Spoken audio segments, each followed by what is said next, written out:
Ticket মজুদের কথা কোনোদিন শুনেছেন? এখন এসে এই আলু সবজির মতো টিকিটও মজুদ হচ্ছে এবং টিকিট মজুদ করে দাম বাড়িয়ে দেওয়া হচ্ছে। চিন্তা করতে পারেন, নির্দিষ্ট শিডিউল আছে, সেই শিডিউলের বিমানের টিকিট কেউ একজন মজুদ করে সংকট তৈরি করে বিমান ভাড়া বাড়িয়ে দিচ্ছে। এখন কথা হলো, কেউ তো কেউ চুরি করতে চাইবেই, তাহলে সরকার কেন আছে?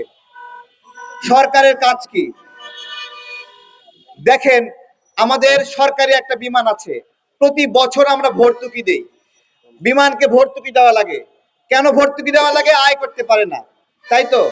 তা আমরা এর আগে যখন 20,000 টাকা বিমান ভাড়া ছিল, তখন আমরা যে পরিমাণ ভর্তুকি দিছি, এই বিমান ভাড়া শেখ হাসিনার সময় যখন 60-70 হাজার টাকা হইলো, তখনও আমরা ভর্তুকি দিলাম। এখন আবার সেই বিমান ভাড়া 350, 1.5 লাখ, 1,90,000 হয়ে গেছে, এখনো ভর্তুকি দিচ্ছি। আমার কথা হলো, আমি যদি বিমানে ভর্তুকি দেই, তাহলে বিমান কেন ভাড়া বাড়াবে? তাই নয়? আমার নাহিদ ভাইকে বলবো, 6 মাস সময় পেয়েছেন আপনি, আপনারা সংস্কারের কথা বলছেন। আরে ভাই, 6 মাসে টেলিটকের যে সিম, এটারই তো উন্নতি করতে পারেন নাই। টেলিটকের সিমে নেটওয়ার্ক পায় না, তাহলে আপনি আপনার উপর যে কাজ ছিল, সেই কাজ বাদ দিয়ে কোন আজগবি কাজে আপনি ব্যস্ত ছিলেন যে টেলিটকের জন্য আপনি উন্নয়ন করতে পারেন নাই? আপনাকে কেন ইন্টারনেটের বিল বাড়াতে হলো? আমাদের আসিফ মাহমুদ ভাইয়ের উপর একটা দায়িত্ব ছিল, উনি কথা দিয়েছিলেন রানা প্লাজার ক্ষতিগ্রস্তদের জন্য উনি কিছু করবেন। 108 কোটি টাকা শেখ হাসিনা চুরি করেছিল, প্রধানমন্ত্রীর দপ্তর থেকে সেই টাকা উদ্ধার করে রানা প্লাজার ক্ষতিগ্রস্তদের দিবেন। আমাদের আসিফ মাহমুদ ভাই সেই ক্ষতিপূরণ আদায় না করে উল্টো ওই শ্রম মন্ত্রণালয়ের দায়িত্ব ছেড়ে দিয়ে দিলেন। আমার কথা, আপনি কি সংস্কার করবেন? আপনারা একটা একটা করে দায়িত্ব ছেড়ে দিচ্ছেন, আবার শুনছি আপনারা নাকি 2 জনের দায়িত্ব ছেড়ে দিবেন। আমার কথা হলো, দায়িত্ব যদি ছেড়ে দিবেন, দায়িত্ব ছেড়ে দেওয়ার উদ্দেশ্য কি? দায়িত্ব নেওয়ার উদ্দেশ্য কি? আপনি দায়িত্ব নেওয়ার উদ্দেশ্য ছিল ক্ষমতা, দায়িত্ব ছেড়ে দেওয়ার উদ্দেশ্যও ক্ষমতা, দুইটাই ক্ষমতার উদ্দেশ্যে। একবার দায়িত্ব নিয়েছেন 6 মাস ধরে খাবেন বলে, আবার এখন দায়িত্ব ছাড়ছেন সামনে 5 বছর খাওয়ার জন্য। লজ্জা লাগে না? দেশকে ফাঁদের মধ্যে ফেলে রেখে চলে যাচ্ছেন,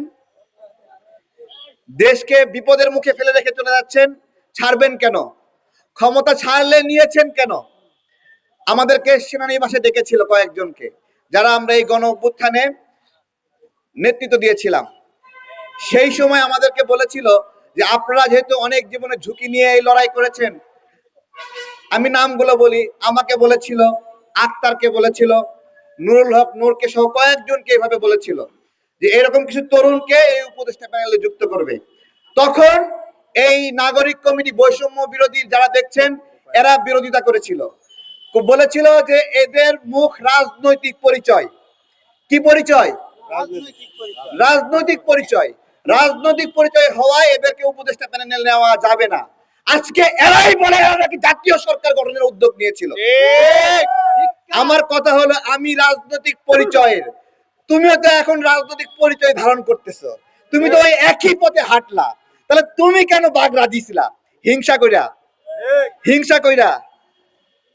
তো যাই, এগুলো বলছি কেন বলছি যে মানে আমরা গু খাই, কিন্তু ওরাও শেষমেশ গু খাওয়ার পথে আসতেছে। বুঝতে পেরেছেন?